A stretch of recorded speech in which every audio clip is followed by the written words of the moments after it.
Comenzamos entonces con la última parte de Física 3, que es la teoría de óptica geométrica, ¿sí? Primero vamos a hacer las definiciones preliminares que necesitamos conocer y entender para poder desarrollar justamente todos los temas asociados a la óptica geométrica.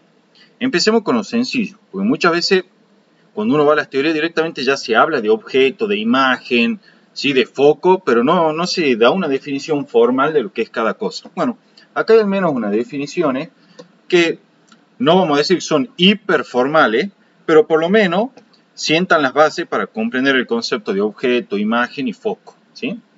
Empecemos por lo primero, el objeto. Voy a subir aquí el nivel de los trazos, ¿sí? Para que quede un poquito más marcado. Ahí estamos. Objeto. El objeto es la fuente aparente de los rayos que inciden sobre cualquier dispositivo óptico. Un dispositivo óptico puede ser una lente, un espejo, una superficie de refracción, ¿sí? Un dióptrido de cualquier forma, etc. Entonces el objeto va a ser la fuente aparente de la cual los rayos inciden sobre cualquier dispositivo óptico. El objeto puede ser real o puede ser virtual. Lo más común, al menos en laboratorio de física, es trabajar con objetos reales, ¿sí? El objeto real es aquel en el cual los rayos incidentes realmente intersectan su posición. Es decir, los rayos incidentes realmente pasan o emergen, ¿sí? Desde este objeto. Pero también puede ocurrir que haya objetos virtuales, ¿sí? Un objeto virtual va a ser aquel en el cual los rayos incidentes no intersectan la posición del objeto, justamente. En cambio, son las prolongaciones de los rayos incidentes quienes intersectan su posición y parecen divergir desde ese objeto, ¿sí? Un ejemplo de objeto virtual se puede dar, por ejemplo, cuando vos tenés arreglos de lentes. Si tenés un arreglo de dos lentes, puede ocurrir que, por ejemplo, la primera lente forme una imagen real, ¿sí? Forme una imagen que a priori tendría que ser real si ella sola actuara, ¿sí? Y que esa imagen real esté ubicada por detrás de la segunda lente. O sea, me refiero a una configuración de este tipo. Suponete que vos tenés una lente aquí convergente y otra lente convergente acá. Bueno, si la primera lente L1 forma una primera imagen que la llamemos imagen 1, que está por detrás de la segunda lente que la llamamos L2, bueno, entonces esta imagen formada por la primera lente hace las veces de objeto virtual para la segunda lente, ¿sí? En ese caso, de acuerdo a la regla de los signos que vamos a ver enseguida, la distancia de objeto para esta segunda lente será negativa, porque el objeto es virtual. Yo sé que es raro encontrar esta situación, ¿sí? Por lo menos en los problemas del práctico de Física 3 no hay ninguna en la que se presente, pero es una situación que puede ocurrir y por eso yo la enseño, ¿sí? El Serway tiene un tratado especial sobre objetos virtuales, así que estaría bueno que lo veas. David, Sí, ahí cuando se forma la imagen sí. por la lente L1, la lente L2 no interfiere para modificar los rayos. Bueno, en realidad, eso es algo que te iba a aclarar justamente ahora. Esta imagen I sub 1 muy probablemente en realidad nunca se forme. ¿Estamos? Solo se formaría en el hipotético caso que la lente L1 esté actuando sola, ¿sí? Claro, Sin embargo, aun cuando esa imagen no se termina de formar, porque como bien decís vos, los rayos son refractados también por la lente L2, a los fines teóricos del análisis de esta situación, cuando aplicamos las ecuaciones, es como si esta imagen, I sub 1 creada por la primera lente, si actuara solo, se comportase como un objeto, en este caso virtual, para la segunda lente. Pero en sentido estricto, esta imagen no la vas a ver nunca en la medida que esté la lente L2 también interpuesta, ¿sí? ¿Por qué? Porque también va a haber, desde luego, una desviación, ¿sí? Una desviación de los rayos refractados a través de la segunda lente, y por lo tanto, lo que vos vas a ver en realidad es la imagen final, que es la imagen formada por esta lente L sub 2. ¿Sí? Esa va a ser la imagen final de esta configuración de dos lentes. ¿Estamos? Sin embargo, insisto, teóricamente, digamos. claro, esta imagen I sub 1 desde un punto de vista teórico se comporta como un objeto virtual para la lente L sub 2. ¿Por qué es virtual? Bueno, porque los rayos que van a incidir sobre la lente L sub 2, ¿sí? En realidad no intersectan la posición del objeto, que es la imagen I sub 1 formada por la lente L sub 1. ¿Sí? Por el contrario, el objeto que generalmente va a estar adelante de la lente L sub 1 sí va a ser un objeto real porque los rayos incidentes sobre la lente L sub 1 sí intersectan la posición de ese objeto. ¿Sí? Entonces podemos tener objetos reales y virtuales. En cualquier caso, los objetos son la fuente aparente de los rayos incidentes sobre el dispositivo óptico. También, desde luego, tenemos el concepto de imagen. La imagen es la fuente aparente, ¿sí?, de los rayos refractados y o reflejados en cualquier dispositivo óptico. De manera que para un observador cualquiera que mira dichos rayos refractados o reflejados, piensa que lo mismo provienen desde la imagen. O sea, es como si los rayos refractados o reflejados divergen desde la posición de la imagen. Cuando vos te mirás frente a un espejo, por ejemplo, a las mañanas, ¿sí?, es como si la fuente aparente de los rayos proveniesen de atrás del espejo. ¿Sí? Por eso es que vos ves tu imagen como si estuviese atrás del espejo. ¿Sí? La imagen, al igual que lo que ocurrió con el objeto, puede ser virtual o real. ¿Sí? Yo acá estoy yendo un poco rápido porque sé que estos conceptos en verdad ya lo han estado trabajando en laboratorio de física. ¿Sí? Sí. La imagen real, ¿sí?, es aquella para la cual los rayos reflejados o refractados realmente intersectan su posición, o sea, intersectan la posición de la imagen. Un ejemplo de imagen real es la que a veces forman las lentes convergentes, ¿sí?, que justamente veíamos en la simulación de ayer, donde los rayos que se refractaban realmente intersectaban la posición de la imagen. Una imagen virtual, por el contrario, es aquella que no es intersectada en realidad por los rayos reflejados y o refractados. En cambio, es intersectada por la prolongación de esos rayos. Aquí está el espejo plano del que yo te hablaba, ¿sí?, que uno ve a las mañanas cuando se levanta. ¿Sí? Vamos a darle un poco más de grosor a esto para que se note mejor. Le vamos a remarcar acá al espejo plano. Fíjate entonces, este punto P que aparece aquí, es un objeto puntual. ¿Sí? Podría ser, por ejemplo, la punta de tu nariz cuando te estás viendo frente al espejo. Entonces, ¿qué es lo que ocurre? Los rayos incidentes son estos rayos que están acá, que inciden sobre el espejo plano. Los mismos se reflejan y entonces otro observador, o vos mismo capaz que tenés la mirada justo aquí, esto representa el ojo, ¿sí?, mira los rayos reflejados y lo mismo parecen provenir, yo lo voy a prolongar acá con esta línea celeste, de un punto P' que está del otro lado del espejo, ¿sí?, de la parte posterior del espejo. Este punto P', que es la fuente aparente de los rayos reflejados, es justamente la imagen asociada al objeto puntual P, que habíamos dicho que podía ser, por ejemplo, la punta de la nariz. Como los rayos reflejados en realidad no intersectan su posición, es decir, no intersectan la posición de la imagen, sino que más bien es la prolongación de ellos la que intersecta a la imagen, concluimos que esta imagen entonces es virtual. ¿Sí? Este es un ejemplo de imagen virtual. Los espejos planos siempre dan o tienen asociadas imágenes virtuales para objetos reales. ¿Sí? El último concepto que quería definir yo antes de pasar a presentar las ecuaciones y el desarrollo para cada una de las partes es el concepto de foco. El foco denota la posición de la imagen asociada a un objeto puntual que está ubicado en el infinito. ¿Sí? Adelantándonos un poco a lo que vamos a ver enseguida. Si vos tenés una lente convergente, a vos te enseñaron ya en el laboratorio de física que la lente convergente tiene dos, en verdad todas las lentes tienen dos puntos focales, un F1 y un F2. ¿Sí?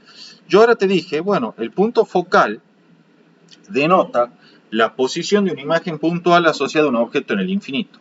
O sea que si vos venís y pones un objeto a una distancia muy alejada de la lente, que sea muy alejada quiere decir que es muy grande respecto de la distancia focal, entonces los rayos inciden esencialmente en forma paralela al eje óptico y se refractan a través del punto focal.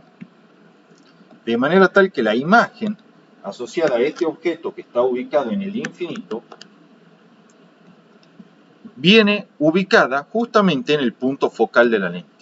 De allí que el foco denote la posición de la imagen asociada a un objeto puntual ubicado en el infinito. ¿Sí? Aquí yo lo vi para el caso de lentes, desde luego esto se verifica para el caso de espejos ¿sí? Y de lentes también divergentes y no solo convergentes como ese que dibujé ahí. Ya lo vamos a ver conforme avance la clase.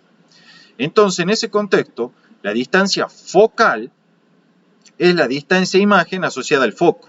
En otras palabras, por ejemplo, en el ejemplito este de la lente que estamos haciendo acá, esto así es la distancia imagen del punto focal y por lo tanto esa es la distancia focal de la lente. Ya vamos a entrar en detalle, por ahora simplemente lo estoy presentando el concepto. Cuando trabajemos nosotros, Y vamos a Gaby, utilizar... Sí, pregúntame, Ignacio. tengo una pregunta. Volviendo a lo del ejemplo ese de cuando nos miramos al espejo, Sí. ahí, o sea, ponerle que sí siendo nosotros la fuente de, o sea, lo que nos miramos al espejo, el objeto que somos nosotros, ¿se considera como que nosotros irradiamos luz, digamos? O sea, En verdad teóricamente, nosotros no somos fuentes naturales de luz, nosotros reflejamos la luz. claro, Por eso cuando yo lo pero, definí el objeto, dije, el objeto es la fuente aparente de los rayos. Porque capaz que en verdad no nacen de ahí, salvo que sea un foco, obviamente. Sino que capaz que en verdad está reflejando la luz desde otra fuente. Pero bueno, a los fines del dispositivo óptico, en este caso puede ser el espejo plano, vos te comportás como una fuente aparente de los rayos. ¿Sí? bien, sí. Y en el último caso, ese este de la distancia focal, Sí, eh, ese caso que diste ahí, sí, es de una lente, ¿verdad? sí, una lente convergente en este caso. Y puede ser que la distancia focal respecto a la lente siempre sea la mitad del radio de curvatura. No, eso es en el espejo. En los espejos es eso. En los espejos, sí, la distancia focal es la mitad del radio de curvatura. Ya lo vamos a ver. Ahora lo vamos a desarrollar todo eso, así que no te da problema. Perdón. Sí, sí, no, sí, Eh, vamos a hacer un detalle bastante minucioso de todo. Bueno, regla de los signos. Las reglas de los signos que vamos a utilizar sí valen para todos los dispositivos ópticos que vamos a describir. Los espejos cóncavos, convexos, lentes convergentes, divergentes, dióptrios de refracción esférica, ¿sí? Para todo va a valer. ¿Cuál va a ser esta regla de los signos? La que yo estoy usando acá es la del Sears, porque los problemas que ustedes usan en la cartilla o en el trabajo práctico son problemas del Sears. Con S vamos a denotar a la distancia objeto. Es la distancia justamente del objeto hasta el dispositivo óptico. ¿Sí? Ya vamos a ver un dibujito. S' es la distancia imagen, que es justamente la distancia de la imagen hasta el dispositivo óptico. F, como ya dijimos, la distancia focal, y R es el radio de curvatura de la superficie reflectante, en el caso que sea un espejo, o de la superficie de refracción, en el caso de que estemos hablando de un dióptrido esférico o de algún espejo. Bien, ¿cuál va a ser la regla de los signos? La distancia objeto es mayor que 0 si solamente si el objeto es real, o sea, el objeto está del mismo lado que la luz incidente. Va a ser negativa si el objeto es virtual, esto es, está del lado opuesto a la luz incidente. La distancia imagen va a ser positiva si la imagen es real, esto es, está del mismo lado que la luz reflejada o refractada. Es negativa si la imagen es virtual, de manera tal que la imagen está del lado opuesto a la luz reflejada o refractada. El radio de curvatura va a ser positivo si el centro de curvatura está del mismo lado que la luz reflejada o refractada. ¿Sí? Y va a ser negativo si el centro de curvatura está del lado opuesto a la luz reflejada o refractada. ¿Sí? Es una regla de los signos que tenés que aprender a la hora de resolver el problema y es fundamental que la sepas o al menos la tengas a mano antes de aplicar las ecuaciones que caracterizan los diferentes sistemas ópticos que vamos a estudiar. Bien, empecemos entonces, ahora sí a hacer el detalle de los dispositivos ópticos que hablábamos, Ignacio. Empecemos por el primero de estos dispositivos que van a ser los espejos esféricos. Los espejos esféricos pueden ser de dos tipos, cóncavos o convexos. Empecemos con el primero de ellos, que son los espejos cóncavos. ¿Sí? Los espejos cóncavos tienen un radio siempre positivo, ya vamos a ver por qué, y por lo tanto una distancia focal siempre positiva, ya vamos a ver por qué. ¿Sí? Esa es la propiedad de los espejos cóncavos. La distancia, o el radio mejor dicho, es siempre mayor que 0 y la distancia focal es siempre mayor que 0. Bueno, son de la forma siguiente. El objeto, ¿sí? El objeto y por lo tanto la luz incidente están del lado cóncavo del espejo. Yo acá lo voy a marcar al espejo, aunque en verdad ya está bastante denotado ahí. Esta es la superficie esférica reflectante que caracteriza el espejo.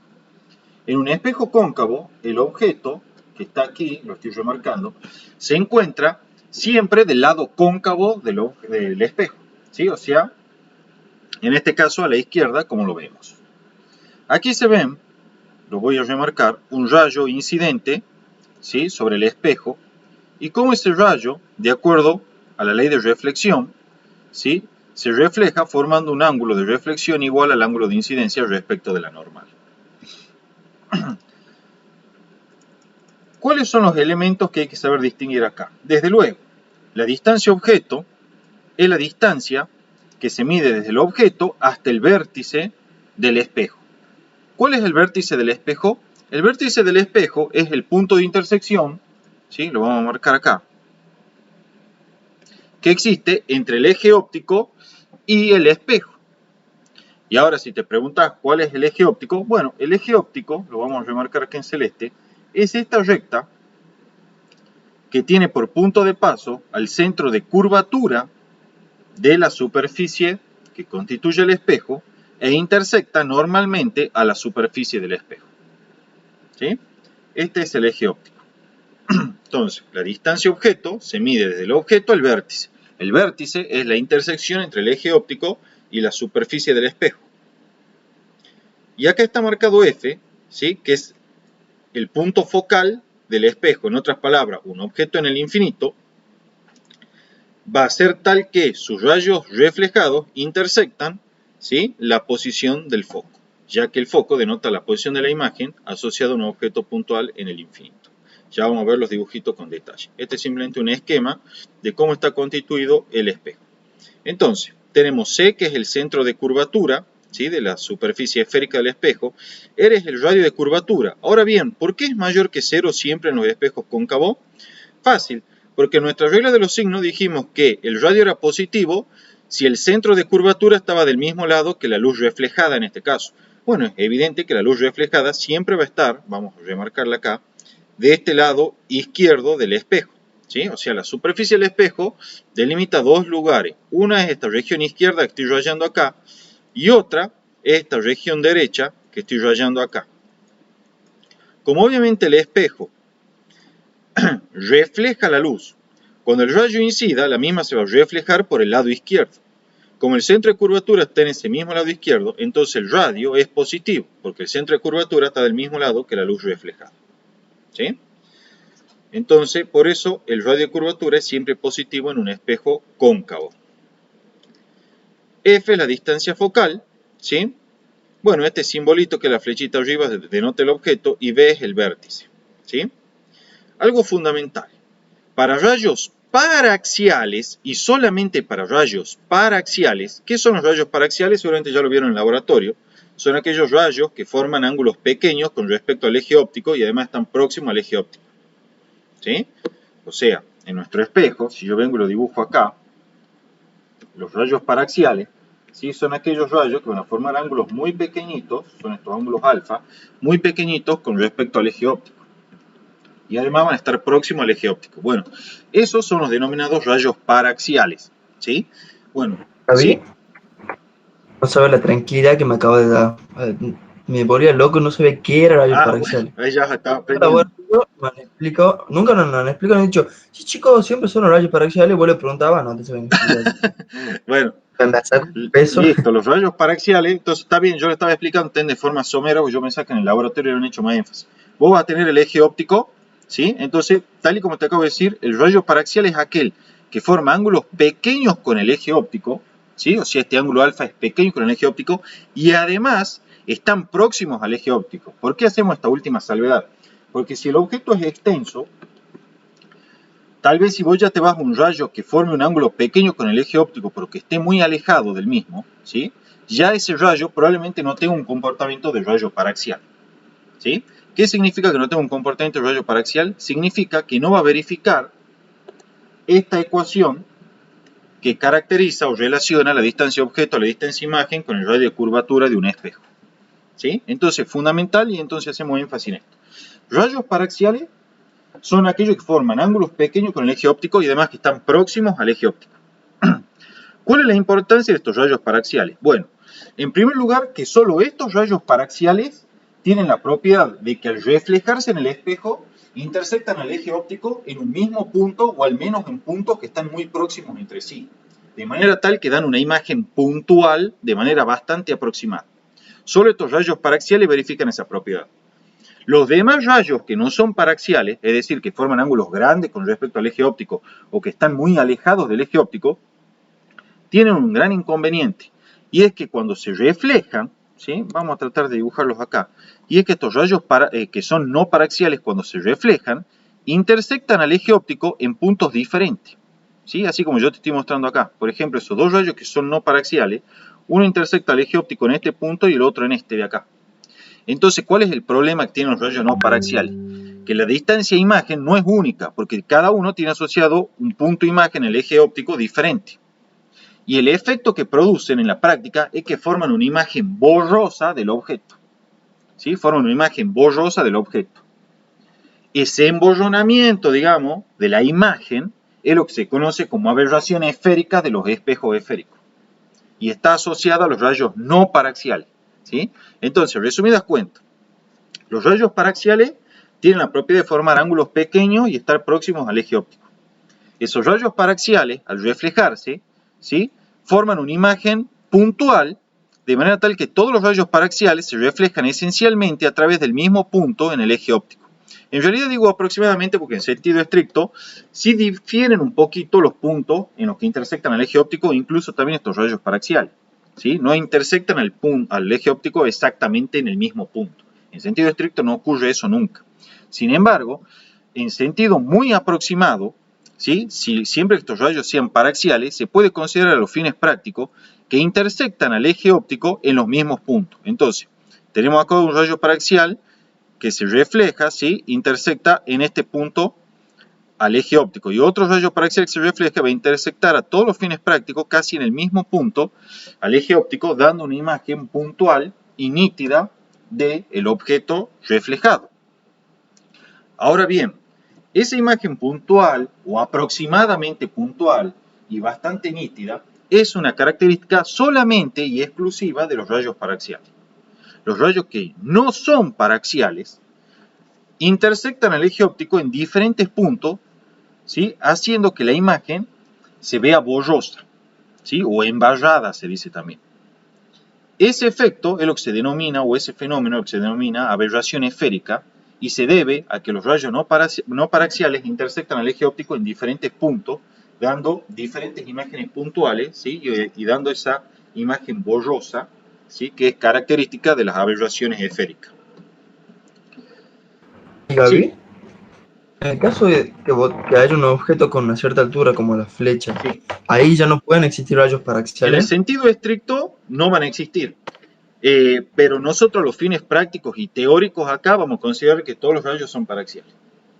¿Sí? Pero en sentido estricto, si vos ese experimento lo llevas a un laboratorio, vas a ver que la imagen no es nítida. Va a tener una cierta calidad borrosa o embarrada, por decirlo de alguna forma, consecuencia directa de que los rayos en verdad no son todos paraxiales, y por lo tanto, como no son todos paraxiales, rayos que presentan aberración esférica, lo que significa que intersectan al eje óptico en diferentes puntos y dan una imagen borrosa. Pero ahora, si el objeto fuese lo suficientemente pequeño y lograras vos que solamente sobre el espejo se reflejen rayos paraxiales, entonces la imagen sería bastante nítida. Aunque, ojo, insisto, esto aunque no lo dicen los libros, como esta ecuación que está acá, si vos vas a ver la demostración, es en realidad una aproximación, ¿sí? Una aproximación que, por cierto, es más verdadera conforme más paraxiales sean los rayos, o sea, más pequeño sea el ángulo que forman con el eje óptico. Como es justamente una aproximación, quiere decir que nunca es realmente estricta, nunca es realmente verdadera. Por lo tanto, esta distancia imagen, S' que vos vas a obtener, es más cierta conforme más paraxiales sean los rayos. Pero dos rayos, por ejemplo, con ángulos muy pequeños, pero que sean diferentes, en el sentido estricto van a formar una imagen en puntos diferentes y por lo tanto, aunque sea despreciable, van a tener asociada una cierta aberración esférica. ¿Sí? Pero bueno, en el caso de que realmente sean pequeños, nosotros a todos los fines prácticos vamos a suponer que esas imágenes se enfocan prácticamente en el mismo punto, vamos a despreciar la aberración esférica y vamos a considerar que todos los rayos paraxiales tienen asociada la misma distancia imagen, es decir, se enfocan todos en el mismo punto sobre el eje óptico. ¿sí? Pero, de nuevo, insisto, eso en realidad es una aproximación, porque esta ecuación en sí misma es una aproximación. Y por lo tanto, como una aproximación es más verdadera, conforme más paraxiales sean los rayos, ¿sí? Pero entonces, si vos me estás diciendo que es más verdadera conforme más paraxiales sean los rayos, quiere decir que dos rayos paraxiales, uno con un ángulo más pequeño que el otro, no se van a enfocar en el mismo punto. Pues si se enfocan en el mismo punto, entonces esta ecuación sería igualmente verdadera para todos. Y no es así. Al ser una aproximación es más verdadera conforme más pequeño sea el ángulo que forman los rayos incidentes con respecto al eje óptico, ¿sí? Pero bueno, Y sí. puede ser, bueno, o sea, no, de pronto, cuanto más chiquito sea el alfa, el S' va a ser más próximo al S. Sí, se tiende a aproximar al objeto, sí, y también al revés, mientras más grande es el ángulo alfa, la distancia S' se empieza a aproximar al vértice del objeto, del espejo, perdón, acá. Es como que la imagen se empieza a correr hacia la derecha. Sí, sí, sí. Y experimentalmente, ¿cómo lo veo? O sea, ¿cómo lo veo eso yo? Que se forma la imagen adelante, o no se lo ve. Sí, sí se lo ve. De hecho, ya te voy a compartir una foto que es impresionante. Si vos te pones acá como observador, ¿sí? Ese espejo está súper pulido de manera tal que vos no lo ves. Es como que vas a querer estirar la mano para agarrarlo al objeto, entre comillas, que en verdad no es tal porque es una imagen que está ahí. De hecho, a ese efecto lo produce la terminal de Catamarca. eh, una vez que yo iba bajando las escaleras, la terminal de Catamarca, hay una parte que tiene una zona vidriada y justamente la parte vidriada esa se comporta como un espejo esférico. Entonces, cuando vos venís bajando la escalera, te plantas acá al frente de este espejo, ¿sí? Y ese espejo genera una imagen real tuya. Entonces, es muy raro que como que vos te ves adelante, como si vos pudieses estirar la mano y tocarte. Obviamente no te vas a tocar, pero produce un efecto raro que a todos les llama la atención. ¿Sí? Es un ejemplo de imagen real, porque los rayos reflejados realmente intersectan la posición de la imagen. ¿Sí? La vas a ver realmente por delante del espejo y parece como que la puedes tocar, pero obviamente no la vas a poder tocar. De una, está piola. Sí, sí, sí. Ya te voy a mostrar una imagen que está muy buena de eso. Bueno, Dale. ¿cuáles son entonces las ecuaciones que caracterizan a nuestros espejos? Ya dijimos, es 1 sobre S más 1 sobre S' igual a 2 sobre R. S y S' es distancia imagen, R es el radio del espejo, todo con su respectivo signo.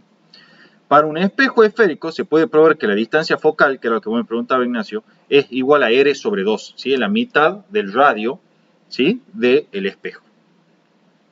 Por lo tanto, esta expresión también se puede escribir en términos de la distancia focal como 1 sobre S más 1 sobre S' igual a 1 sobre F.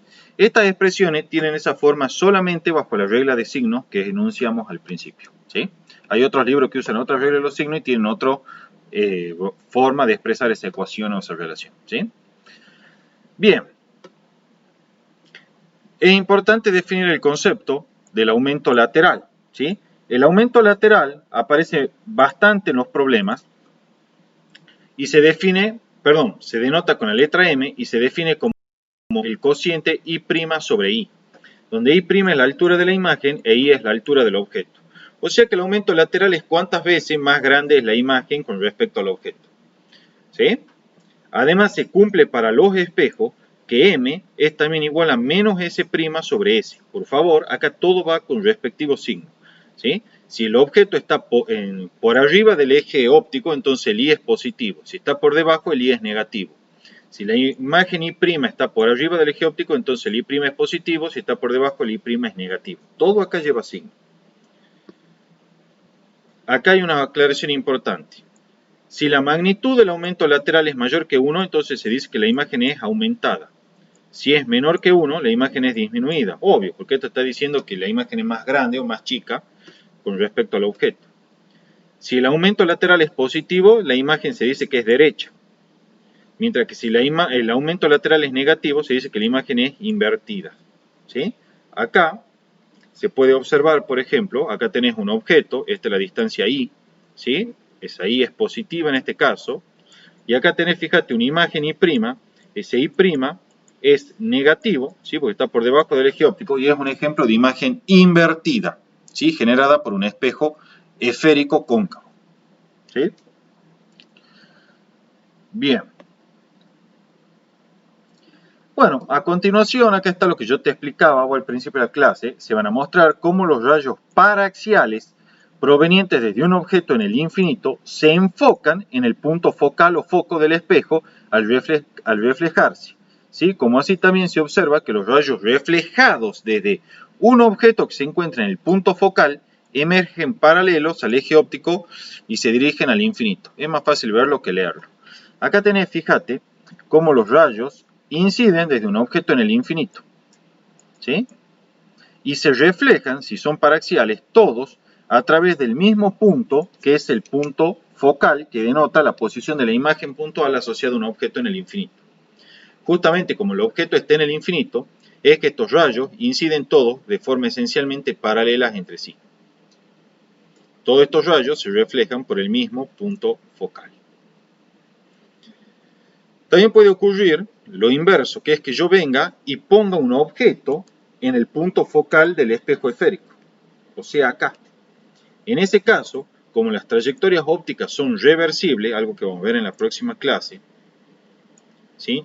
Vamos a ver entonces que estos rayos que inciden desde el objeto que está ahora puesto en el foco, en la posición del foco, se reflejan paralelamente al eje óptico hacia el infinito. Por eso es que en el auto se le llama foco, ¿sí?, a la lamparita, porque se la pone en el punto focal de manera tal que cuando la luz refleje, ¿sí?, sobre el faro, sobre la óptica del auto, el haz se refleje paralelamente, ¿sí?, paralelamente al eje óptico y el haz, por lo tanto, pueda incidir paralelamente a la dirección de la ruta, ¿sí?, y entonces vos puedas ver todo lo que está por delante del auto, ¿sí? El foco en los faros del auto va justamente puesto en el punto focal. Eso es lo que te lo pueden preguntar a veces. ¿Y Gaby? Sí. Ahí en ese otro ejemplo, ahí, o sea, no pasa que, no es que el ángulo con el que incide en el espejo tiene que ser el mismo con el que sale, o sea, el ángulo con el que sale tiene que ser el mismo con el que incide, Sí, o no sí, sí, sí, siempre. sí, es así, se cumple. Pero eso se cumple respecto de la recta normal. O sea, le voy a Ah, cambiar acá el color. La recta normal para cada punto hay distintas rectas normales. es esa. Entonces, fíjate el ángulo. Ah, ah. Este es el de incidencia, este es el de reflexión. ¿La verifican la ley de reflexión? Sí, desde luego. ¿Sí? Pero es Ah, respecto bien, de bien. la normal. O sea, vos tenés que trazar la normal en cada caso. Por ejemplo, acá también yo puedo trazarla la normal para ese caso y se verifica también, ¿ves? Ahí tenés el ángulo de reflexión, perdón, el ángulo de reflexión y el ángulo de, perdón, el ángulo de incidencia y el ángulo de reflexión. ¿Sí? Sí, sí, Bueno. siempre se verifica. Por eso es, de hecho, que fíjate que el rayo que tiene incidencia normal, que es este así, se refleja sobre sí mismo, ¿sí? Incide así y se refleja sobre sí mismo, porque el ángulo de incidencia es 0 y el ángulo de reflexión debe ser 0. ¿Estamos? Y sí, y de ese ejemplo que me diste del foco del auto, Sí, o sea, el foco lo pone en la distancia focal para que pase eso, claro. pero ahí, o sea, siempre cuando esté en la distancia focal va a ser independiente de qué tipo de luz o qué tan intenso es el foco, Sí, sí, siempre, o sea, es de va a pasar. independiente. La ley de reflexión se verifica para todas las longitudes de onda. Así que independientemente debería ocurrir. ¿Sí? Así Claro. es. Sí, sí, independientemente. Ah, Bueno, vamos a ver ahora el otro tipo de espejo, ¿sí? Que son los espejos convexos, ¿sí? Voy a cambiar el color acá para tenerlo en celeste de nuevo, que con el que dibujo las trayectorias ópticas. El espejo convexo. ¿Cuál es la característica del espejo convexo? El radio, en nuestra regla de los signos, siempre es negativo, porque el centro de curvatura siempre está del otro lado que la luz saliente, y la distancia focal, por tanto, es negativa. ¿Sí? En estos espejos convexos son tales que el objeto está justamente del lado convexo del espejo, mientras que el centro de curvatura está del lado cóncavo. ¿Sí? Y por lo tanto, fíjate que ya lo puse, del lado opuesto a la luz reflejada. De allí que R sea menor que 0. Es más fácil verlo que escribirlo. Aquí está el objeto, ¿sí? La flechita está acá arriba, que estoy remarcando. La luz incide sobre el espejo convexo, ¿sí? Sobre el lado convexo del espejo, por eso es que el espejo se llama convexo, y se refleja. Aquí está el centro de curvatura, ¿sí? Y aquí está el radio R. Como el centro de curvatura no está del mismo lado que la luz saliente, esto es que la luz reflejada, porque fíjate que la luz reflejada está del lado izquierdo del espejo, ¿sí? Mientras que el centro de curvatura está del lado derecho, entonces por ello es que el radio de curvatura, de acuerdo a nuestro regla de los signos, es menor que 0, porque el centro de curvatura está del lado opuesto a la luz reflejada. Por eso es que siempre en los espejos convexos el radio es negativo y la distancia focal es negativa. Fíjate que la única diferencia entre un espejo convexo y un espejo cóncavo es justamente del lado que está el objeto. Si el objeto ilumina el espejo desde el lado convexo, y bueno, entonces el espejo es convexo.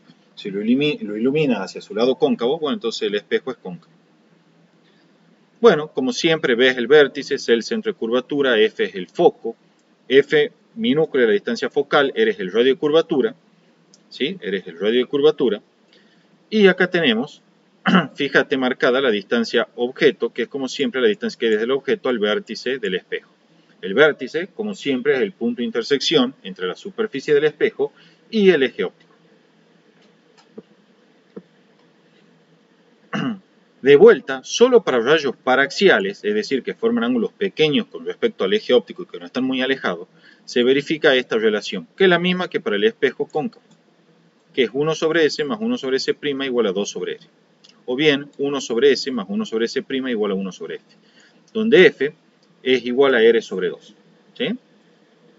Son las mismas relaciones para espejos cóncavo y convexo, lo único que cambia el signo del radio y por lo tanto de la distancia focal. El aumento lateral, M, se define de igual manera, ¿sí? De hecho esta definición de aumento lateral es válida para todos los dispositivos ópticos que vamos a utilizar. Es I' sobre I, o igual a menos S' sobre S, I es la altura del objeto, y' es la altura de la imagen. Bueno, a continuación se muestran cómo los rayos provenientes de un objeto en el infinito se reflejan en el espejo como si provenieran desde el punto focal. Bueno, aquí estamos. ¿Sí? Yo te dije a vos que el punto focal denota la posición de una imagen asociada a un objeto en el infinito. Entonces yo pongo un objeto en el infinito, los rayos van a incidir esencialmente paralelos entre sí, porque provienen de una distancia muy lejana, como se observa acá. Esos rayos se van a reflejar verificando la ley de reflexión, ¿sí? Con estos rayos en morado salientes acá que se ven en la figura. Entonces un observador que mira estos rayos reflejados y se planta acá, va a creer que la fuente aparente de los rayos para este objeto en el infinito es el punto focal F.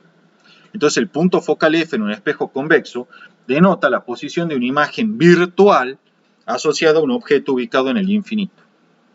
Por eso es que aquí el libro llame punto focal virtual, ¿sí? Porque en verdad no es intersectado por los rayos reflejados, sino más bien por la prolongación de los mismos.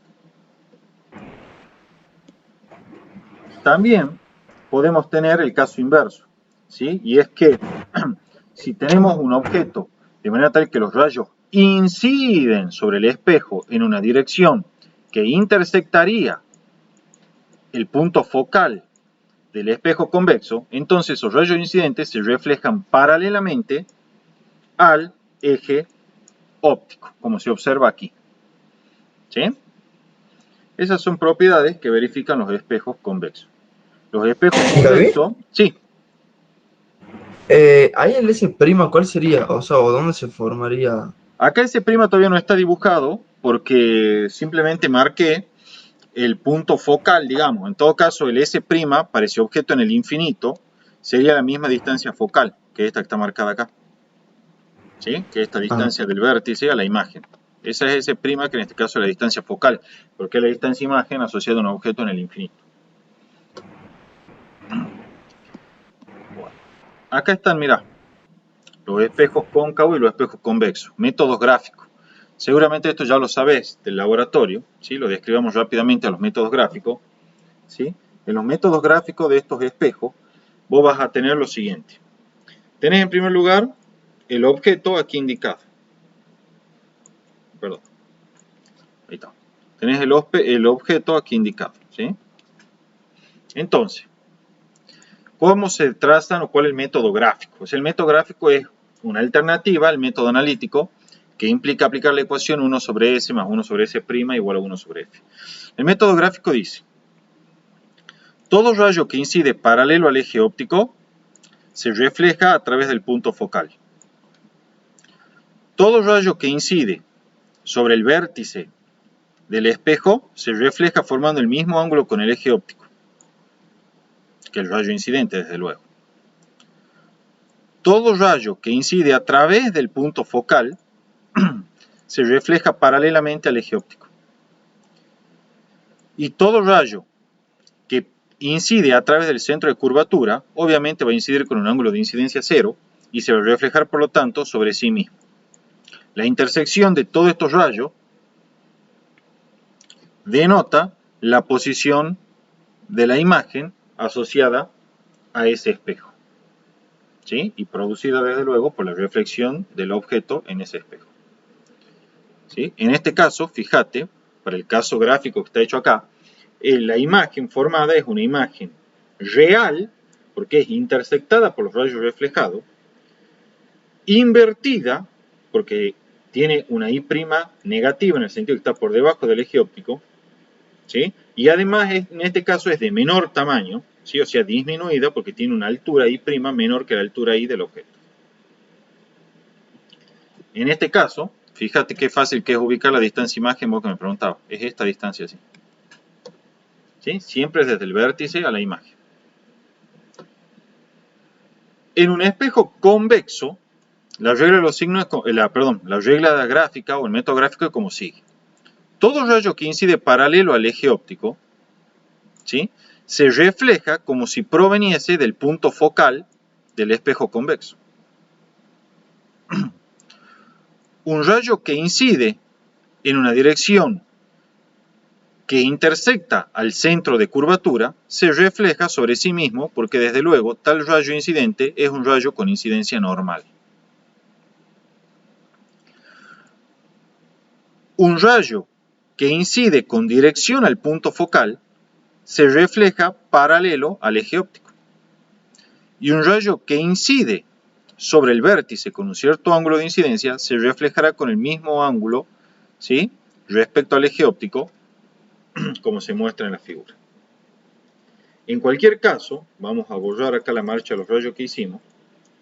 Fíjate que un observador que observa esta marcha de los rayos, esto es lo que se llama marcha de los rayos, piensa, fíjate que acá está dibujado el ojo, ¿sí?, vamos a marcarlo, ¿sí?, piensa que la fuente aparente de los rayos es este punto de acá en el cual se intersectan todas las prolongaciones de los rayos reflejados.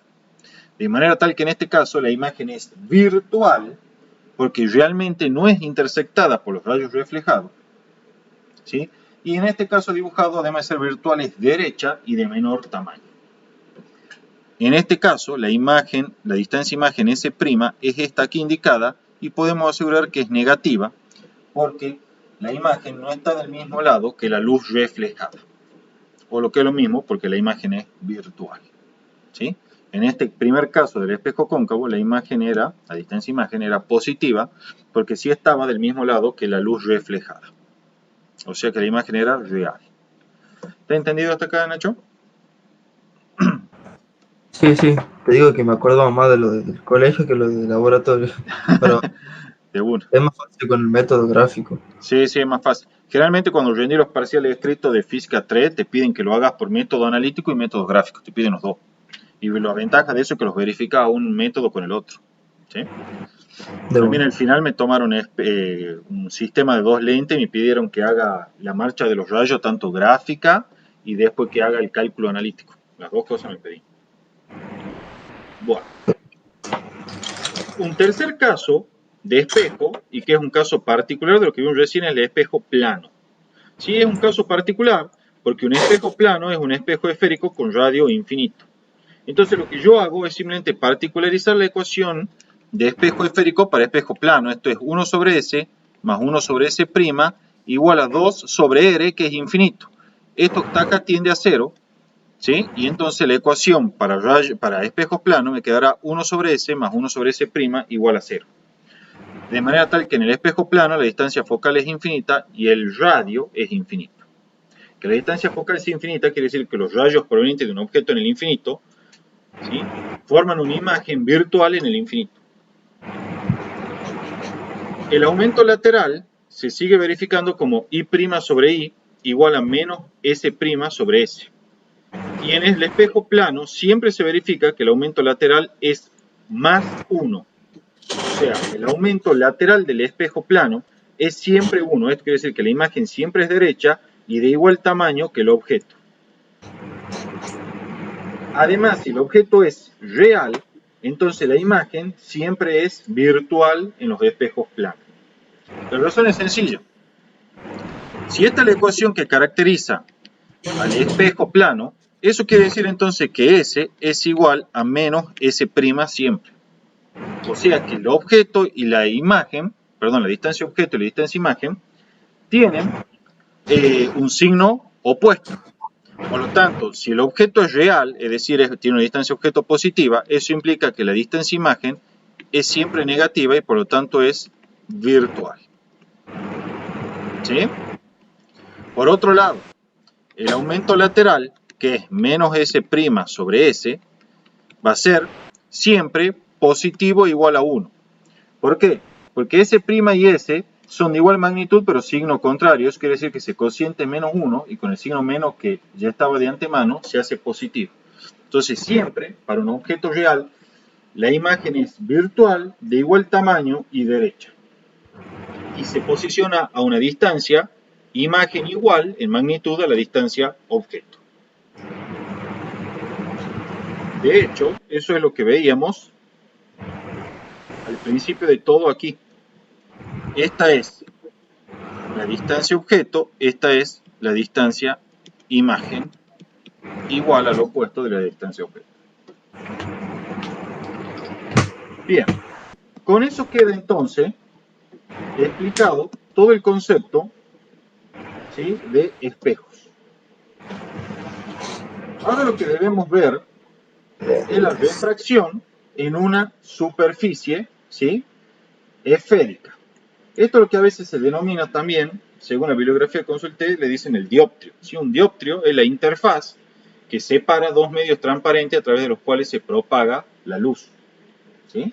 Entonces la refracción en una superficie esférica también se llama a veces refracción en un dioptrio esférico o algo por el estilo. ¿Sí? La superficie es la interfaz entre los dos medios materiales transparentes que están transmitiendo la luz. Entonces, por ejemplo, en nuestro problema, que vamos a enunciar ahora, la superficie de refracción esférica es esta que estoy marcando acá. Y separa dos medios, un medio 1 a la izquierda con un índice de refracción NA y un medio 2 a la derecha con un índice de refracción N sub B. Esa superficie es la interfaz esférica o el dioptrio esférico que separa los dos medios transparentes de diferentes índices de refracción. Entonces tenemos un objeto puntual ubicado acá en P.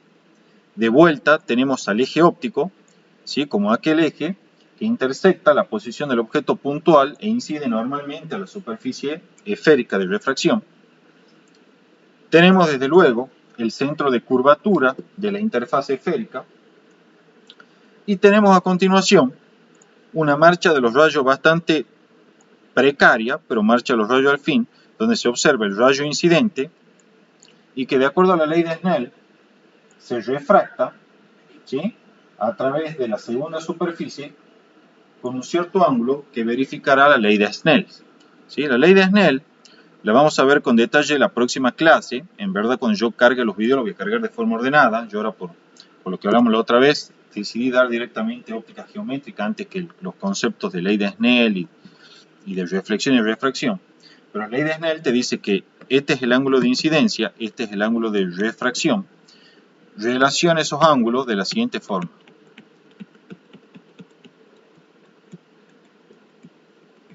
¿Sí? Donde NA y NB son los índices de refracción del medio 1 y del medio 2. De cualquier manera, eso es a modo de comentario, no lo vamos a utilizar, simplemente es para enunciar y mostrar de que acá se verifica la ley de Snell, tiene un cierto ángulo de incidencia y la luz se refractará con un cierto ángulo de refracción. En cualquier caso, siempre los ángulos de incidencia, de refracción e incluso de reflexión se miden sobre la normal a la superficie de reflexión o de refracción en el punto en el cual incide la luz. Bueno, esto que está acá, ¿sí?, es la flecha que indica la dirección de los rayos refractados, en este caso, que intersectan al eje óptico en algún punto P'. ¿Sí? Acá tenemos dos rayos refractados, dos marchas de los rayos. La primera, esta que está indicada acá, ¿sí? Que es la que acabo de trazar. En el video grabado se ve la aureola clarita en el cursor, que muestra cómo la estoy marcando, acá no se nota tanto. Pero después tenemos el otro rayo, que es este rayo que está incidiendo aquí, horizontalmente, ¿sí? Como lo estoy marcando acá, que es con incidencia normal, ¿sí? Sobre la superficie de refracción, de manera tal que se refracta sin desviarse, ¿sí? A través del mismo eje óptico. Bueno, donde se intersectan los diferentes rayos refractados, por ejemplo este es el otro rayo refractado, se van a intersectar en un punto imagen P', que en este caso va a constituir una imagen real del objeto, y sé que es real porque los rayos refractados realmente intersectan la posición de esa imagen, de manera tal que un observador va a pensar que la fuente aparente de los rayos es esta imagen P' aquí. ¿Sí? Acá de nuevo se va a producir como ese efecto que el tipo va a querer estirar la mano para tocarlo y no va a poder tocar nada, porque no hay nada material ahí, el objeto en realidad está de este lado. Al igual que antes, sí, pregúntame, Ignacio. Ahí la interfaz esférica entonces no es algo sólido, Sí, es algo sólido, en general sí. Sí, sí, sí. pero o sea, el rayo incide y se refracta, pero, o sea, ¿cómo hace para refractarse si como que lo atraviesa, digamos? Y sí puede ser un medio sólido transparente como el vidrio. Ah, sí, ¿Estamos? es verdad. Sí, el Sí, hecho que sea sólido no quiere decir que va a ser opaco. Hay un millón de materiales sólidos que son transparentes, los acrílicos, ¿sí? El vidrio, como te dije, los ah, que yo plásticos con los que me construyen, por ejemplo, los imagino. vasos medidores, Claro, claro, no es verdad, sí, disculpa. ¿sí? No, no, No, no, está bien, sí, es el chiste que pregunta, ¿sí? Claro, lo que pasa es que una vez cuando piensa sólido, no sé, piensa en un bloque de acero y decir, no, no, claro, no, yo me imagino la cuchara siempre, digamos. claro, no, no, no, no. Bueno, está bien porque puede ser el experimento de la cuchara con los espejos esféricos, pero, pero no, no, no, tranquilamente puede ser una barra de vidrio pulido, por ejemplo, que le pulís en la punta una superficie esférica, ¿sí? Claro, es verdad. Tranquilamente puede ser. Desde luego también puede ser una sustancia líquida, ¿sí? Sí, sí, no hay problema por eso. Te decía, como siempre, la distancia objeto es desde el objeto al vértice, como lo estoy marcando acá, y es la distancia imagen desde el vértice a la imagen, justamente como lo estoy marcando acá. Al igual que antes, la regla de los signos es igualmente válida y se aplica de exactamente la misma forma para todos los dispositivos, incluidos estas superficies de refracción esférica. Como las ecuaciones que relacionan la distancia objeto, la distancia imagen, el radio de curvatura con los índices de refracción. Bueno, es esta que sigue acá. Esta, desde luego, también está limitada a ser aplicable únicamente para rayos paraxiales, es decir, que forman ángulos pequeños con el eje óptico y que no están muy alejados de él. Es el índice de refracción del primer medio sobre la distancia objeto más el índice de refracción del segundo medio, es decir, del medio a través del cual se refracta la luz sobre la distancia imagen, es igual a NB menos NA sobre R, donde R es el radio de curvatura de la superficie de refracción. Aquí está indicado, N sub A, índice de refracción del medio desde el cual incide la luz. Estas son cosas que tienen que fijar mucho a la hora de resolver el problema. Y NB es el índice de refracción del medio a través del cual se refracta la luz. O sea que para identificar cuál es el N sub A y el N sub B, fíjate, ¿desde cuál incide la luz? Bueno, es el NA. Y a través del cual se refracta la luz, bueno, es el NB. ¿Sí?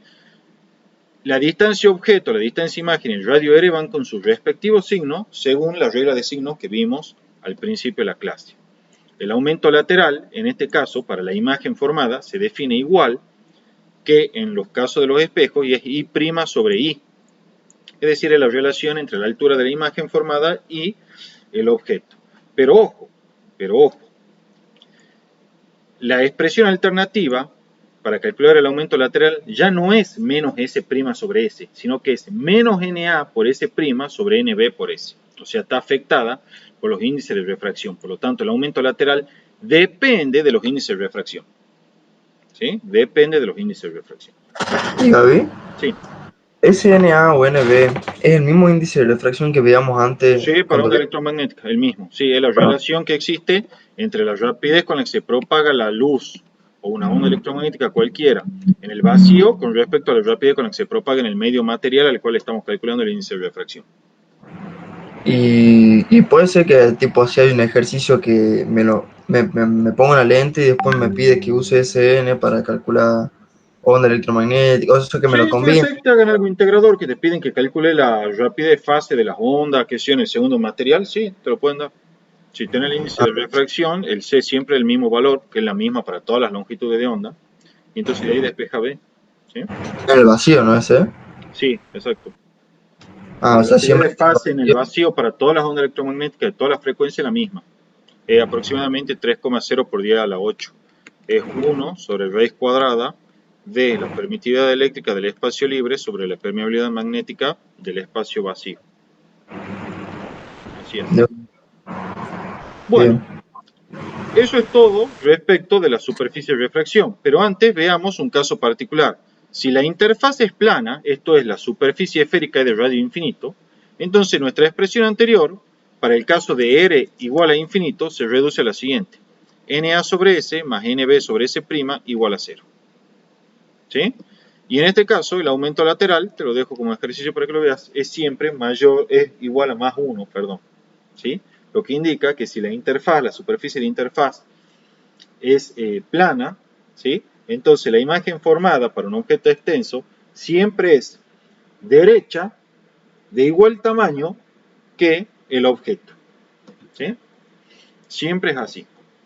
De hecho, eso es lo que a veces da el efecto de la profundidad aparente engañosa en una pileta. ¿Sí? Mirá, aquí tenés el ejemplo.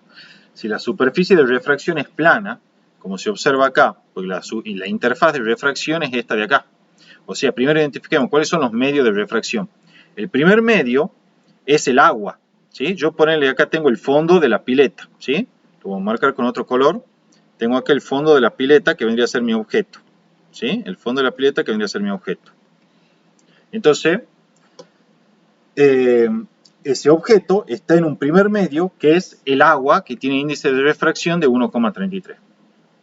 La luz que emerge desde ese objeto, ¿sí?, incide sobre la superficie de refracción, que en este caso es plana, porque es la superficie del agua, ¿sí?, es plana, y se refracta a través del segundo medio, que va a ser aire.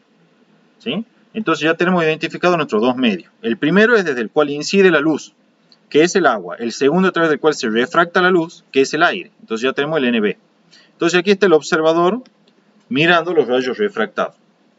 Por ley de Snell, ¿sí?, va a haber una desviación obviamente de los rayos, ¿sí?, y cuando yo haga la prolongación del rayo refractado, que es esta que se ve acá, el observador va a creer que el fondo de la pileta, esto es la fuente aparente de los rayos, o sea, la imagen del fondo de la pileta, está aquí, o sea, una profundidad menor que la que realmente está el fondo de la pileta. Entonces, nunca falta el pavo, como me pasó a mí cuando era chico, que estaba en una cascada y vi una piedrita que estaba en el fondo y te juro que la piedrita parecía que estaba a 20 centímetros. Yo vine, puse el pie para querer tocar fondo y me hundí, pero no sé, estaba como a 1,5 metros más o menos. Y yo era chico, obviamente me paso derecho al fondo. ¿Sí? Entonces, este es un ejemplo clásico de aplicación de la profundidad aparente de una pileta o de cualquier sistema, ¿sí?, que tenga algo en el fondo, ¿sí?, de agua, y vos lo estés viendo desde afuera, es decir, desde el aire. Bueno, se produce el efecto este que te forma la imagen a una profundidad menor que en la cual realmente está el objeto. Entonces, cuando vos lo querés tocar o hacer pie, te va al fondo de uno. ¿Sí? De hecho, aquí está, mira, esto así es la distancia objeto, S, y esta así es la distancia imagen, S'. Obviamente, en magnitud, la distancia S' es menor que la distancia objeto. ¿Sí? Lo que te hace dar esa sensación de que el fondo no está tan profundo como realmente sí lo está. Por eso es que las piletas, cuando hacen la marca de las líneas, no solo hacen las líneas, sino que ponen la profundidad. Porque si vos te tuviese que guiar por las líneas nomás, las vas a ver siempre a una profundidad menor de la que realmente están, y podés equivocarte y mandarte, y si no sabes nada te vas a ahogar. ¿Sí? ¿Y Gaby? Sí. A mí, o sea, porque yo tengo pileta, digamos, y sí me ha pasado algunas cosas de estas. Por ahí Sí. cuando se me cae algo y agarro el saca hoja y quiero sacar. leer Gravito Sí, no porque... lo toca porque vos estás viendo la imagen, no la posición del objeto. Pero me pasa también, o sea, no sé si es un fenómeno, pero cuando yo estoy abajo de la pileta, por ejemplo, estoy en una punta y veo hasta la otra punta, o sea, cuando estoy dentro del agua se me hace que es más grande la pileta. ¿Eso pasa o es flash mío? Puede ser que vos estés viendo, sí, puede ser que estés. Notar que es más cristalina el agua, digamos, que Sí, puedes sí, ver al pues final. sí, sí, se te van a producir muchos efectos ópticos, sí, sí, sin duda, porque vos toma en cuenta que hay efectos de refracción, de dispersión, hay un montón de efectos ópticos que están tomando lugar al mismo tiempo y te pueden producir una imagen distorsionada de lo que realmente es, digamos, ¿sí? O sea, de lo que vos realmente verías fuera de la pileta. Sí, sí, sí, sí, sí. Ah, Sí, todos esos fenómenos realmente están explicados en el marco de la óptica geométrica, pero también, ojo, también entra en juego a veces la óptica física, ¿sí? Sí, sí, te produce. Ah, una claro. aclaración, algo importante acá, Ignacio. Si vos querés resolver este problema desde el punto de vista analítico, porque hasta acá hicimos simplemente una marcha de los rayos basándonos en la ley de Snell, que sabíamos de que el ángulo de incidencia y el ángulo de refracción tiene que ser distinto porque pasaba de un medio con un índice de refracción a otro con un índice de refracción diferente. También puede ser que lo quieras resolver analíticamente, entonces va a usar la ecuación que es NA sobre S más NB sobre S' igual, y como la superficie en este caso es plana, igual a cero. ¿Sí? Entonces acá tenés el índice de refracción A, el del agua, el índice de refracción B, el del segundo medio, que es el aire, que es 1,00. La distancia objeto generalmente te lo van a dar, que va a ser la profundidad real de la pileta, y de acá vas a poder despejar S', que es la profundidad aparente de la pileta. Esta S' de luego te va a quedar negativa, porque la imagen que se forma, fíjate que es virtual. ¿Por qué? Porque los rayos refractados en realidad nunca intersectan la posición de la imagen. ¿Sí? Bien. Explicado eso, pasamos ya a la última parte, ¿sí? Es lo último que nos toca de la materia de óptica geométrica, que es el estudio de las lentes, ¿sí? No es tanto lo que nos queda, es bastante cortito. Las lentes, ¿sí? Con las cuales vamos a trabajar nosotros son las lentes delgadas. Estas lentes delgadas están constituidas por dos dióptrios esféricos, o sea, dos dióptrios significa dos superficies esféricas. Por ejemplo, una lente biconvexa tiene un dióptrio esférico así y otro dióptrio esférico así. Estos dióptrios esféricos están muy próximos entre sí, de manera que el espesor de la lente es despreciable, por eso se llama lente delgada. O sea, este espesor así, que lo podemos llamar T, va a ser aproximadamente cero, va a ser muy pequeñito. O al menos despreciable, ¿sí? Mucho menor que la distancia objeto y la distancia imagen con las cuales vamos a trabajar, ¿sí? Empecemos con la primera de las lentes. El primer caso que vamos a ver es el de las llamadas lentes positivas o simplemente lentes convergentes, ¿sí? ¿Cuál es la característica de estas lentes? Tienen dos focos, o sea, tienen dos puntos focales, ¿sí? O sea, que si la ilumino de un lado o del otro, en ambos casos, los rayos incidentes de objetos en el infinito se van a refractar en un cierto punto, que son los puntos focales que están a ambos lados de la lente. Su distancia focal F es siempre positiva, por eso se llaman positivas, ¿sí? Similar a lo que pasaba con los espejos cóncavos, que siempre tienen una distancia focal positiva. Una lente convergente en aire o vacío tiene la propiedad de que, esto lo que hablaron el otro día, la parte superior e inferior siempre es más angosta que la parte media. Por ejemplo, en la lente biconvexa, sumergida en la atmósfera, como la parte superior es más angosta que la parte media, que fíjate que es más gruesita, entonces la lente es positiva o convergente. Por el contrario, una lente bicóncava, que tiene esta forma así, como la parte de arriba es más gruesa que la parte media, entonces en la atmósfera, esa lente no puede ser convergente y es por lo contrario una lente divergente. ¿Sí? Esa es la propiedad. Pero esa propiedad solamente la puedes aplicar, Ignacio, en la medida que la lente esté sumergida en aire o en vacío. ¿Por qué? Pues resulta que si una lente que es inicialmente convergente la sumergís en un medio material que tiene un índice de refracción mayor que el de la lente, ¿sí? Entonces se cambia o se invierte el carácter de la lente. La lente que era convergente pasa a ser una lente divergente. Ya lo vamos a ver al final eso. Eso es algo que no está aclarado en los libros de física en general y es importante que lo sepa porque lo suelen preguntar. Yo lo aclaro igual al final, así que no te drama. Bueno, como te decía, a continuación se muestran los focos de una lente convergente y su relación con los rayos incidentes de un objeto en el infinito. Bueno, aquí está. Fíjate, acá están los dos focos de la lente convergente. Acá está el foco 1 y acá está el foco 2. Fíjate que los rayos que inciden desde un objeto en el infinito, ¿sí?, se refractan a través del foco, tal y como debe ser, porque siempre el foco denota la posición de la imagen asociada a un objeto en el infinito. Fíjate que hay dos puntos focales, un F1 y un F2, sin embargo, y esto es una propiedad que siempre se verifica, la distancia focal para ambos focos es la misma, es F en ambos casos. O sea, la distancia focal del foco 1 es igual a la distancia focal del foco 2 y va a ser igual simplemente a la distancia focal F. ¿Sí? Siempre se verifica eso. Las distancias focales, como siempre, se miden desde el centro de la lente, que es el vértice. ¿Sí? Acá tenía otra situación en la cual lo que ocurre es que en el punto focal F1 colocamos un objeto. Entonces, al colocar ese objeto ahí, los rayos que inciden desde el objeto hacia la lente se refractan paralelamente al eje óptico hacia el infinito. De vuelta, acá se ve que las distancias focales, ¿sí?, son la misma para ambos focos. Siempre se cumple eso para las lentes delgadas.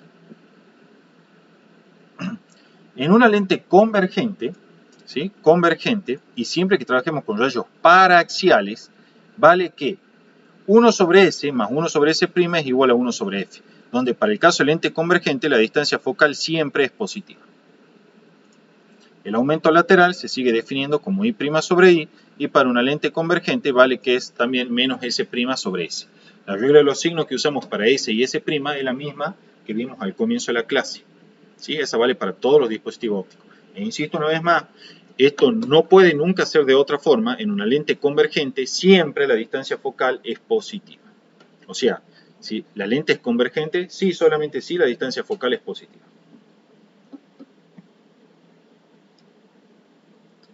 Aquí tenemos, ¿sí?, dibujado una marcha de los rayos, ¿sí?, bastante escueta, pero donde se pone de manifiesto, fíjate, la distancia objeto, la altura I del objeto, luego los rayos inciden de ese objeto sobre la lente delgada, de manera tal que se refractan, ya vamos a ver después el método gráfico, y donde se intersectan los rayos refractados, ¿sí?, que es el punto este que está aquí, es donde vamos a tener la imagen.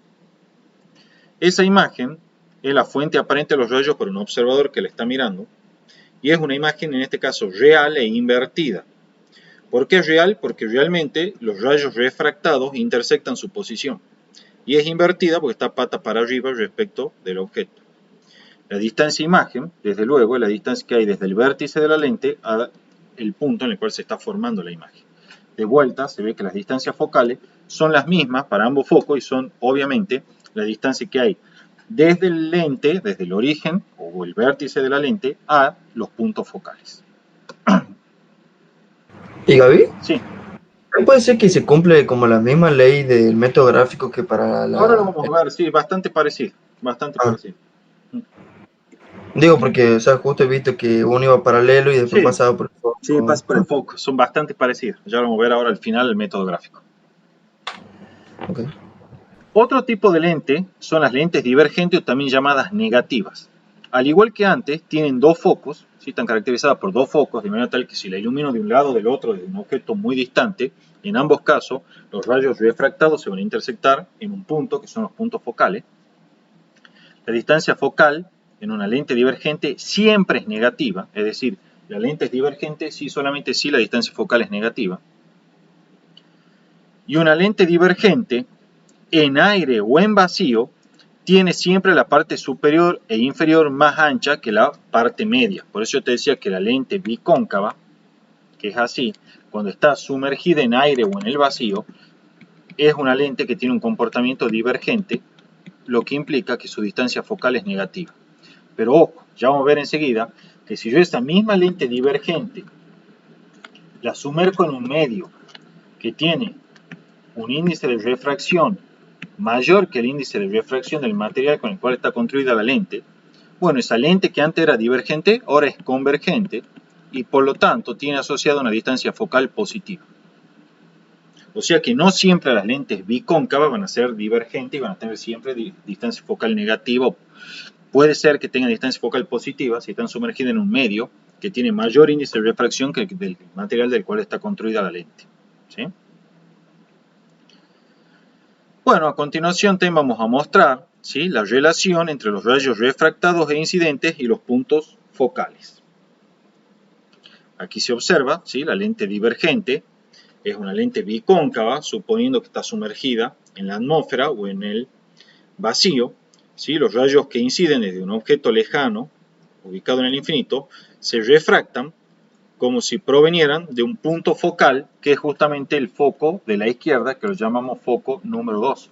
Obviamente, porque, como siempre, el foco denota la posición de una imagen puntual, y en este caso virtual, de un objeto ubicado en el infinito.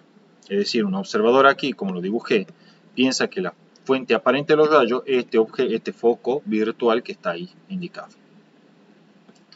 También puede ocurrir que vos ilumines la lente con un haz donde los rayos de este haz inciden en una dirección que tiende a intersectar la posición del primer foco que está a la derecha. En ese caso, los rayos se van a refractar de esta lente divergente en forma paralela al eje óptico, y el rayo va a ser un haz, digamos, de rayo con dirección paralela al eje del experimento. Como siempre, las distancias focales F son las mismas para ambos focos, siempre se cumple eso para lentes delgadas, y además en este caso, como la lente tiene un comportamiento divergente, esa distancia focal es negativa en nuestra regla de los signos. Para la lente divergente también se cumple que siempre que los rayos sean paraxiales, 1 sobre S más 1 sobre S' es igual a 1 sobre F, pero con esta vez F negativo. El aumento lateral sigue denotando la relación que existe entre la altura de la imagen y del objeto, y es menos S' sobre S. La ecuación del constructor de lente, que vale para toda lente delgada, ¿sí?, para toda lente, yo acá no le agregué, pero es para toda lente delgada, ¿sí?, se la puede demostrar aplicando 2 veces consecutiva la ecuación correspondiente para la refracción en dióptros esféricos que vimos hace un rato. No voy a hacer la demostración, está en cualquier libro que busques, en el Serway está, en el CIER está, en el Hedge también está. Dice simplemente que 1 sobre F, o sea el recíproco de la distancia focal de la lente, no sé si es convergente o divergente, no me importa, es igual a el índice de refracción de la lente sobre el índice de refracción del medio, en el cual está sumergida la lente, menos 1 por 1 sobre R1, que es el radio de curvatura de la primera superficie a través de la cual se refracta la luz, menos 1 sobre R2, donde R2 es el radio de la segunda superficie a través de la cual sale la luz. ¿Sí? Acá está. F es la distancia focal de la lente, N es el índice de refracción de la lente, N sub med es el índice de refracción del medio en el que está sumergida la lente, R1 es el radio de curvatura de la superficie por la cual incide o entra la luz en la lente, y R2 es el radio de curvatura de la superficie a través de la cual sale la luz de la lente. Esta ecuación del constructor de lente es la que explica por qué vos, modificando el índice de refracción del medio en el cual está sumergida la lente, podés cambiar su carácter. Y es que fíjate, si yo tenía que inicialmente la lente estaba en el aire, entonces este índice de refracción para el aire toma el valor 1. Entonces supongo que estamos con la lente convergente, entonces esta ecuación toma un valor positivo, este foco es positivo, ¿sí? Y listo. Ahora bien, si yo vengo y cambio el índice de refracción del medio, la sumerjo a la lente en un índice de refracción que sea mayor que el índice de refracción de la lente, entonces esta cantidad que está aquí es menor que 1. Porque estoy dividiendo un número, ponele 5 en 7, por decirte algo. Entonces un número menor que 1. Entonces al ser menor que 1 y al restarle 1, esta parte o este factor que antes era positivo, ahora pasa a ser negativo. Este factor, por el contrario, no cambia su signo en absoluto porque seguimos teniendo la misma configuración de la lente. Y por lo tanto, como este cambio de signo, pero este no, este inverso de la distancia focal tiene que haber cambio de signo. O sea, si antes era positivo, ahora es negativo. Y si ahora esto es negativo es porque la distancia focal cambio de signo. Si la distancia focal cambia de signo, quiere decir que la lente cambia de carácter. Si antes era convergente, ahora es divergente. Si antes era divergente, ahora era convergente. ¿Sí? Esa es la explicación del fenómeno. ¿Y Gaby? Sí. Si son iguales, ¿qué se comporta como una cosa plana? ¿Una lente plana? ¿Cómo si son iguales? ¿Qué cosa? Y el n igual al n medio. No. Para que la lente sea plana, los radios, esto R1 y R2, tienen que ser infinitos. ¿Sí? Eso está relacionado con la geometría de la lente, no tiene nada que ver con el índice de refracción. O sea, no sé. Digo que si. Porque si Si el n índice de igual refracción al del medio, medio y de la lente son iguales, entonces esto va a ser 0 y la distancia focal es infinita. Entonces lo que quiere decir que en ese caso, si vos tenés, por ejemplo, una lente así, que tiene el mismo índice de refracción que el medio, entonces los rayos que incidan en esa lente no se van a desviar en absoluto. eso significa. Sí. De hecho, creo que Ah, preguntaron algo de esto en el Multiple Choice. ¿Sí? En uno de los verdaderos falsos creo que le daban un dibujo donde había una lente y los rayos no se reflejaban, no se refractaban, o sea, en el sentido, no es que no se refractaban, no se desviaban. Esa es la palabra en realidad correcta. o sea, Entonces te preguntaban qué pasaba con el índice de refracción de la lente y del medio. Y bueno, son iguales, por eso la luz no se refracta, no se desvía.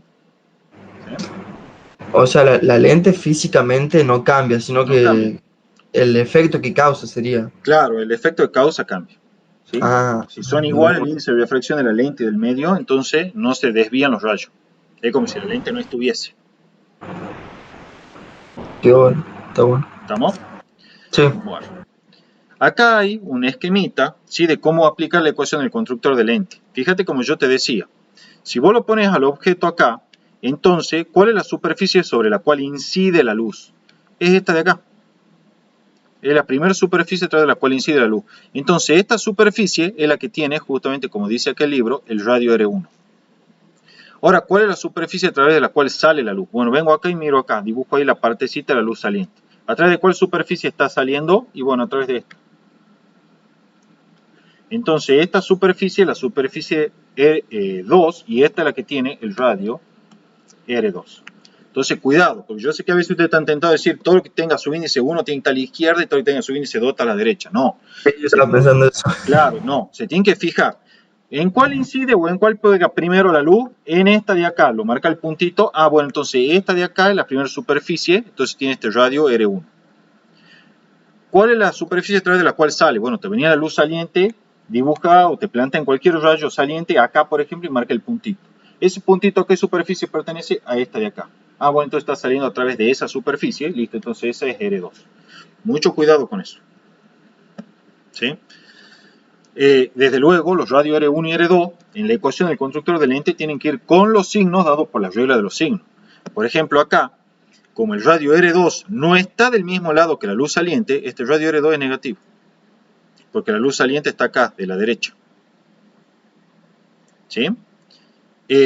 Y como el radio R1 es este de acá, el centro de curvatura, si está del mismo lado que la luz saliente para la primera superficie, entonces el radio R1 es positivo. ¿Sí? Cuando yo aplico la ecuación del constructor de lente, es como que voy considerando una superficie a la vez, porque de hecho, como así se define, yo así sé que nunca me voy a... Perdón, como así es como se obtiene, yo sé que nunca me voy a confundir. Vengo y dibujo la primera superficie de la lente, que es la superficie a la cual va a incidir la luz. Entonces vos venís y tenés así, ta. Entonces esto, bueno, se refractará para acá. Listo. Entonces aplico toda la regla de los signos para esa primera superficie. Entonces este será el radio R1, ¿sí?, porque es el de la primera superficie a través de la cual incide la luz desde el objeto. Y este radio R1 será positivo porque el radio R1, mejor dicho su centro, está del mismo lado que la luz saliente respecto de la primera superficie. Y después vengo y dibujo la segunda superficie, que es ahí. ¿Sí? Entonces vos venís y tenés, bueno, la luz acá ya sabemos que sale así. Esta es la luz saliente. Y el centro de curvatura de esta segunda superficie está acá. Entonces, esta es la segunda superficie, que es la superficie a través de la cual sale la luz. Entonces yo vengo y digo, mira, la luz saliente de la segunda superficie está a la derecha. y su centro de curvatura está a la izquierda. Entonces, por la regla de los signos, como el centro no está del mismo lado que la luz saliente, este radio R2 es negativo. Y listo. Se termina el problema. Ya con eso, vengo, reemplazo en esta ecuación el constructor de lente y ya está todo solucionado. ¿Sí? Y Gaby, Sí. todo eso cambia si yo pongo el objeto de fuente, o sea, de la fuente de luz del otro lado, digamos. Sí, ¿o no? exacto, va a cambiar y está bueno que lo haga el ejercicio. Yo te adelanto el resultado porque lo verifiqué y vas a ver que no cambia la naturaleza de la lente. Si vos invertís el objeto de posición, o sea, lo pones del otro lado de la lente, sí es verdad que ahora el R1 y el R2 van a ser de otros radios. Trabaja algebraicamente y va a ver que es exactamente la misma distancia focal que antes. Sí, o sea que no cambia el efecto si vos invertís una lente. Sigue siendo del mismo tipo. De hecho, yo hice un problema ahí en el Classroom, que está hecho en video, donde explico eso. ¿Sí? Bueno, para terminar la clase de hoy, las observaciones que hicimos, ¿sí? Modificando el índice de refracción del medio en el que está sumergida la lente, es posible cambiar su naturaleza convergente o divergente. Recordar que la lente es convergente si y solamente si la distancia focal es positiva y es divergente si y solamente si la distancia focal es negativa. Para finalizar, hacemos el método gráfico para lente convergente y divergente. Es muy sencillo y, como te decía, era similar a lo que vimos en espejo. Todo rayo que incide paralelo al eje óptico se refracta a través del punto focal. Todo rayo que incide a través del vértice o centro de la lente la atraviesa sin desviarse, ¿ve? No se desvía en absoluto. Todo rayo que intercepte a la lente pasando por el primer punto focal, entonces se refracta paralelamente al eje óptico de la lente. Donde se intersectan todos los rayos refractados, o bien la prolongación de los suyos, ¿sí? De estos rayos refractados, la prolongación de los mismos, es donde se va a formar la imagen. Entonces, un observador aquí plantado cree que la fuente aparente de los rayos refractados es esta imagen de acá. Y en este caso esta imagen es real porque realmente es intersectada por los rayos refractados. En el caso de una lente divergente, la regla de gráfica o el método gráfico dice que todo rayo que incide paralelamente al eje óptico se refracta como si proveniese del segundo punto focal, que es el punto focal de la izquierda. Todo rayo que intersecta a la lente en una dirección que pasaría por el primer punto focal de la derecha se refracta paralelamente al eje óptico. Y todo rayo que incide a través del centro de la lente la atraviesa sin desviarse en absoluto. Una vez más, la intersección de todos los rayos refractados, o en este caso, la intersección de todas las prolongaciones de los rayos refractados, denotan la posición de la imagen. De forma tal que un observador que mira los rayos refractados piensa que la imagen o la fuente aparente de los rayos refractados se encuentra en ese punto Q'. Esta sí sería entonces la distancia imagen. Esa imagen, desde luego, es virtual porque los rayos refractados no intersectan su posición, ¿sí? Y además, por lo tanto, entonces la distancia imagen será negativa en este caso. Ese es el método gráfico y con eso está todo terminado lo de hoy. ¿Tiene alguna duda, Nacho? ¿Algo quieras preguntar antes que terminemos? Sí, ahí para el método gráfico de la lente convergente, o sea, justo que está el dibujito. Sí. Si yo de P' hacia la derecha coloco una lente convergente a la misma distancia, la imagen se va a dar vuelta y va a quedar igual que el vector QP original. Bueno, habría que ver cómo es la relación que existe entre esa segunda lente que vos estás poniendo y la imagen formada por la primera lente. Dependerá de eso también, ¿sí? Pero lo único que vos tenés que saber de ahí es que esta imagen que está acá, ahora a los fines de la segunda lente se comporta como un objeto real. ¿Sí? Claro. Entonces Sí. de ahí ya empiezas a analizar normalmente, te olvidas de esta primera parte y te concentras en el segundo caso. Haz el método gráfico y verás qué te queda, dependiendo de cómo sea la relación que existe entre la distancia focal y la posición de este objeto, que en realidad es la imagen formada por la primera lente. ¿Sí? Bien. Bien, sí. Bueno. ¿Alguna otra pregunta? No. Estamos ahí. Bueno. No sé, pero creo que me pareció, no sé si es por lo es más dibujito que accesible. Es más accesible. Menos difícil de... Sí, el tema más lindo de todo. Sí. Así es. Bueno, le dejamos la clase entonces. Termina acá, ya la subo.